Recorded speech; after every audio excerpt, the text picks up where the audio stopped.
Hello बच्चों, welcome back to my channel. और जो हम अपना चैप्टर पढ़ रहे थे 9th क्लास का the fundamental unit of life, अब हम उसको कंटिन्यू करेंगे। तो हमने पहले लेक्चर में हम देख रहे थे उसके कौन कौन से कंपोनेंट्स है सेल के। तो हमारे उसमें कुछ पॉइंट्स रह गए थे, अब हम उसको आगे कंटिन्यू करेंगे। अब हमारा नेक्स्ट आता है साइटोप्लाज्म। अब हम देखेंगे साइटोप्लाज्म है क्या। So the cytoplasm is the fluid content. Cytoplasm क्या है? हमारा एक फ्लूइड कंटेंट है। रहता कहाँ है वो? Inside the plasma membrane. Plasma membrane के अंदर वो हमारा साइटोप्लाज्म फिल रहता है और वो है कैसा? फ्लूइड कंटेंट है। It also contains several specialised cell. इसके अंदर हमारी और भी कुछ स्पेशलाइज्ड सेल प्रेजेंट होती हैं। Cell organelles contains several specialised cell organelles. इसमें हमारे कुछ स्पेशलाइज्ड सेल ऑर्गेनेलीज होती हैं। Each of these organelles perform a specific function. और ये हर एक ऑर्गेनेलीज अपने एक स्पेसिफिक फंक्शन परफॉर्म करती है। For the cell organelles are enclosed by membrane. Cell organelles जो है वो एनक्लोज्ड है मेम्ब्रेन से। इन प्रोकैरियोट्स में the absence of a defined nuclear region. Prokaryotes में कोई न्यूक्लियर रीजन इतना अच्छे से डिफाइंड नहीं होता। The membrane bound cell organelles are also absent. और जो मेम्ब्रेन बाउंड सेल ऑर्गेनेलीज होती हैं वो भी हमारी एब्सेंट होती हैं। किसमें? प्रोकैरियोट्स में। अब बात करते हैं यूकैरियोट्स की। The eukaryotic cell have nuclear membrane. Eukaryotic cell में हमारी न्यूक्लियर मेम्ब्रेन होती है as well as membrane enclosed organelles. और उसमें मेम्ब्रेन एनक्लोज्ड ऑर्गेनेलीज भी प्रेजेंट होती है। अब हम उसका एक एग्जाम्पल देखेंगे कि हमारी जो मेम्ब्रेन है वो किस टाइप से हमारी सिग्निफिकेंट है, कैसा है। उसका एग्जाम्पल है कि we can illustrate the significance of membrane. Membrane का सिग्निफिकेंस देखेंगे with the example of virus. Virus के एग्जाम्पल के through. So virus lack any membrane. Virus में जो है मेम्ब्रेन की कमी होती है and hence do not show characteristic. और वो अपना कोई कैरेक्टरिस्टिक शो नहीं करता ऑफ द लाइफ अंटिल। कब तक? जब तक they enter a living body. जब तक कि वो अब एक लिविंग बॉडी में एंटर ना कर जाए, जब तक वो अपना कोई कैरेक्टरिस्टिक शो नहीं करेगा। And use its cell machinery to multiply. और वो सेल मशीनरी को यूज करता है मल्टीप्लाई होने के लिए, यानी कि वो और डिवाइड होके और ज्यादा हो जाता है, मल्टीप्लाई हो जाता है। तो ये हमारा इसमें एक वायरस का एग्जाम्पल था। नेक्स्ट आता है हमारा सेल ऑर्गेनेलीज। अब हम देखेंगे सेल ऑर्गेनेलीज क्या है, उसके क्या फंक्शंस हैं।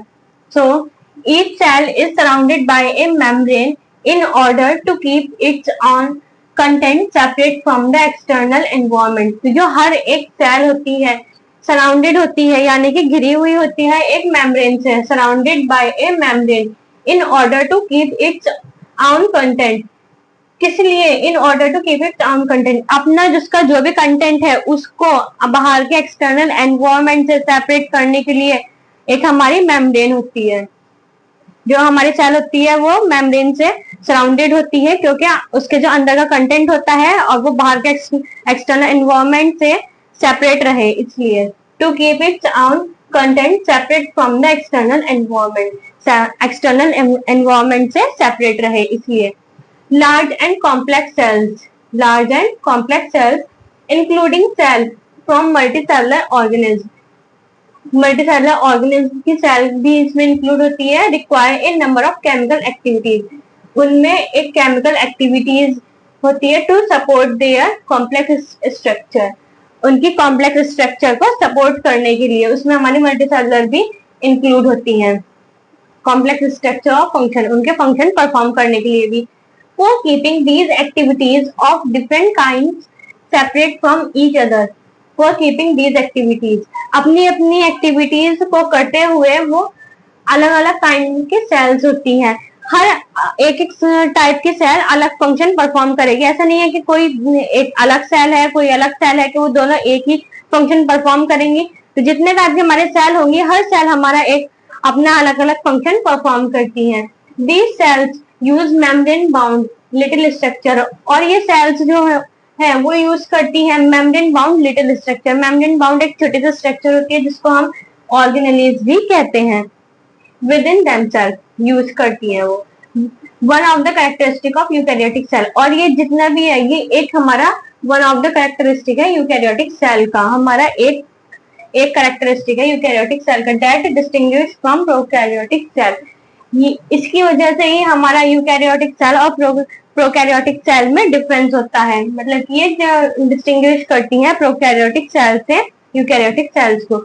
These organelles are visible only with an electron microscope, और ये जो ऑर्गेनेलीज हैं इनको हम अपनी नेक डाइट से नहीं देख सकते, और ये सिर्फ विजिबल होंगी। कहाँ पर देख सकते हैं हम, कहाँ से विजिबल होंगी? विद एन इलेक्ट्रॉन माइक्रोस्कोप, एक इलेक्ट्रॉन माइक्रोस्कोप होता है, उसके थ्रू ही हम इनको देख सकते हैं, उसके थ्रू ये विजिबल है, हम अपनी नेक डाइट से इनको नहीं देख सकते। सो बच्चों, अब हम अपने सेल ऑर्गेनेलीज के पार्ट्स देखेंगे, उसके और भी फर्दर आगे पार्ट्स हैं। तो हमारा उसमें फर्स्ट पार्ट है एंडोप्लाज्मिक रेटिकुलम। अब एंडोप्लाज्मिक रेटिकुलम होता क्या है ये हमने पहले भी सुना है, तो अब हम इसको डिफाइन करेंगे। सो एंडोप्लाज्मिक रेटिकुलम, एक हमारे साइंटिस्ट थे पोर्टर। एंडोप्लाज्मिक रेटिकुलम को शॉर्ट में क्या बोलते हैं? ईआर। हमारे एक साइंटिस्ट थे, उनका नेम क्या था? पोर्टर। ये आपको याद रखना है कौन से साइंटिस्ट थे, पोर्टर। और ईयर कौन सा था उनका? 1945। तो जो पोर्टर थे 1945 में उन्होंने फर्स्ट टाइम एंडोप्लाज्मिक रेटिकुलम को रिपोर्ट किया था इन ऑल लिविंग सेल्स, जितनी भी लिविंग सेल्स है किसकी? ऑल प्लांट्स एंड एनिमल्स, जितनी भी सारे लिविंग सेल्स है प्लांट्स और एनिमल्स की, उनमें उन्होंने फर्स्ट टाइम एंडोप्लाज्मिक रेटिकुलम को रिपोर्ट किया था। ईयर कौन सा था उनका? 1945। पोर्टर 1945 वाज फर्स्ट, पहले थे reported about the endoplasmic reticulum, जो जिन्होंने फर्स्ट टाइम एंडोप्लाज्मिक रेटिकुलम को रिपोर्ट किया था इन ऑल लिविंग सेल्स, जितनी भी लिविंग सेल्स है of plants and animals, plants और एनिमल्स की। This is a large network, ये जो है एक लार्ज नेटवर्क है of membrane bound tubes and sheet, membrane bound tubes और शीट का एक लार्ज नेटवर्क है। It looks like long tubules, ये जो है हमारा दिखता कैसा है? एक लॉन्ग ट्यूब्यूल्स की तरह, और राउंड होता है थोड़ा, और ऑब्लोंग बैग्स की तरह, वेसिकल्स, जिसको हम वेसिकल्स भी बोल देते हैं। ये कुछ इस टाइप से होता है, इस टाइप से हमारे एंडोप्लाज्मिक रेटिकुलम प्रेजेंट होता है। द ईआर मेम्ब्रेन, ईआर क्या है? Endoplasmic reticulum. The endoplasmic reticulum membrane has similar structure to the plasma membrane, जो हमारी एंडोप्लाज्मिक रेटिकुलर की जो स्ट्रक्चर है वो हमारी किसकी तरह सिमिलर है? प्लाज्मा मेम्ब्रेन की तरह, थोड़ी थोड़ी प्लाज्मा मेम्ब्रेन की तरह दिखती है, उसकी तरह सिमिलर है। रफ ईआर यानी कि रफ एंडोप्लाज्मिक रेटिकुलम, जिसको हम शॉर्ट में क्या बोलते हैं? RER। And smooth ER, smooth endoplasmic reticulum, जिसको हम शॉर्ट में क्या बोलते हैं? SER। Are the two types of endoplasmic reticulum, ये दो टाइप्स है एंडोप्लाज्मिक रेटिकुलम के। अब RER क्या है और स्मूथ ER क्या है?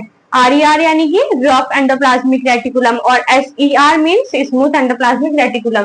सो RER, rough endoplasmic reticulum, appears rough under a microscope, वो रफ दिखता है माइक्रोस्कोप के अंदर में। जब हम उसको माइक्रोस्कोप में देखते हैं तो वो हमारा रफ स्ट्रक्चर उसकी दिखाई देती है, बिकॉज क्योंकि it has ribosomes attached to it outer surface, क्योंकि उसकी जो आउटर सरफेस है उसमें हमारा राइबोसोम्स प्रेजेंट होते हैं। जैसे मैंने आपको बताया था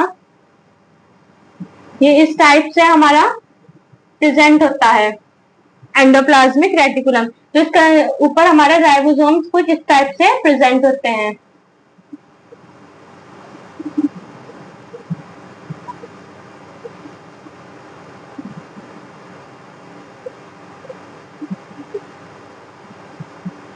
इस टाइप से हमारे राइबोसोम्स से प्रेजेंट होते हैं, जिसकी वजह से ये हमारा रफ अपीयर होता है, रफ हमें दिखाई देता है। The ribosomes which are present in all active cells, ये जो राइबोसोम्स है ये हमारे जितनी भी एक्टिव सेल्स होती हैं उसमें सब में प्रेजेंट होता है।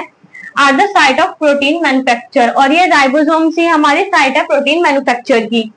When ER not having ribosomes, जब एंडोप्लाज्मिक रेटिकुलम में राइबोसोम्स नहीं होते, not having ribosomes on its surface, उसकी सरफेस पर, it is called smooth ER, तो उसको हम क्या बोलते हैं? उसको हम स्मूथ ER बोलते हैं। तो हमारा जो जिसमें हमारे राइबोसोम्स प्रेजेंट थे वो क्या था? हमारा रफ था, और जिसमें हमारे राइबोसोम्स प्रेजेंट नहीं है यानी कि वो सिर्फ इसी टाइप से है।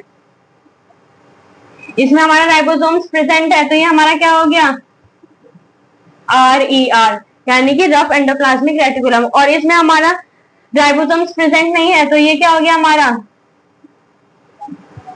SER, smooth endoplasmic reticulum. तो ये हमारा स्मूथ एंडोप्लाज्मिक रेटिकुलम और रफ एंडोप्लाज्मिक रेटिकुलम में भी डिफरेंस था। ये बहुत ही सिंपल है और इसको ये एग्जाम में पूछा भी जाता है, तो ये मेन है, आपको ये याद रखना है। SER क्या था हमारा, smooth endoplasmic reticulum. The SER is helpful in the manufacture of fat molecule. किसमें हेल्पफुल है, हेल्पफुल इन द मैन्युफैक्चर करने में फैट मॉलिक्यूल्स को और लिपिड्स को, विच आर इम्पोर्टेंट, जो कि इम्पोर्टेंट है फॉर सेल फंक्शन, सेल के फंक्शन के लिए। सम ऑफ दीज प्रोटीन, कुछ प्रोटीन्स, इनमें से कुछ proteins and lipids are use in building the cell, cell को बनाने में यूज होते हैं। इनमें से कुछ प्रोटीन्स और जो लिपिड्स होते हैं हमारे सेल्स को बनाने में यूज होते हैं। Cell membrane, this process is called membrane biogenesis. ये सेल मेम्ब्रेन को बनाने में जो हमारे लिपिड्स और प्रोटीन यूज होते हैं और उनकी जो प्रोसेस होती है उसको हम बोलते हैं membrane biogenesis. Some other protein and lipids function as enzymes, कुछ अदर जो प्रोटीन्स और लिपिड्स होते हैं हमारे फंक्शन करते हैं किसकी तरह, एंजाइम्स की तरह एंड हॉर्मोन्स की तरह। One function of the ER is to, जो हमारा एक फंक्शन है ER का, ER क्या था हमारा, endoplasmic reticulum. One function of the ER is to provide the channel for the transport of material, एक चैनल की तरह प्रोवाइड करता है हमारे मटेरियल को ट्रांसपोर्ट करने के लिए। बिटवीन, किस किस चीजों के बीच में हमारा मटेरियल ट्रांसपोर्ट में हेल्प करता है, between various regions of the cytoplasm and the nucleus. बहुत से रीजन है, वेरियस रीजन ऑफ साइटोप्लाज्म और न्यूक्लियस, साइटोप्लाज्म और न्यूक्लियस के बीच में। The ER also function as a cytoplasmic framework, जो हमारा ER है वो हमारा फंक्शन करता है साइटोप्लाज्मिक फ्रेमवर्क की तरह भी। Providing a surface for some of the biochemical activities, provide करता है हमारा सरफेस को प्रोवाइड करता है, providing a surface for some, किसको, for some of the biochemical activities, biochemical activities को एक सरफेस प्रोवाइड करता है ऑफ द सेल।